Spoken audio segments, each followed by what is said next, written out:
The SEC recently changed its client testimonial rule, which I think is pretty good news for investment advisors. It's a highly restrictive rule that basically, over the past decades, pretty much prohibited an advisor from using endorsements or favorable testimonials from the advisor's clients, because the SEC staff was always concerned that it may not represent the overall experience of all the advisor's clients. And as a fiduciary, the investment advisor has a duty to act in the client's best interest, which also includes not misrepresenting his or her qualifications, experience, and skill set, and so forth. So the SEC has been especially restrictive in that area with investment advisors. However, recently it looked at an advisor's use of social media and decided that if it's a truly independent social media site where there's some commentary about the advisor, both good or bad, then an advisor could use that in his advertising.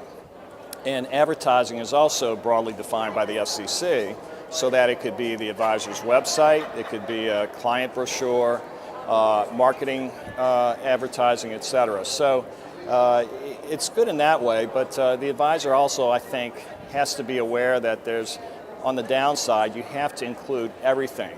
Again, just like the SEC didn't allow cherry picking in the original rule, you can't cherry pick the social media commentary and just put the good stuff in your advertising. You have to include everything. You can't even prominently display the good stuff over the bad stuff and so forth. They want you to put it in there.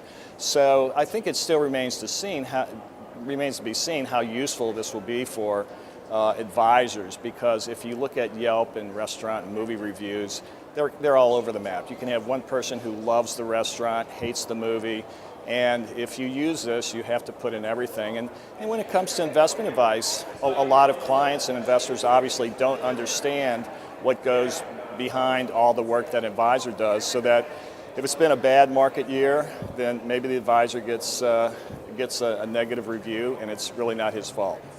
So again, we'll wait and see what happens, but I think it is positive news that the SEC is starting to modernize and update some of its rules that affect online advertising.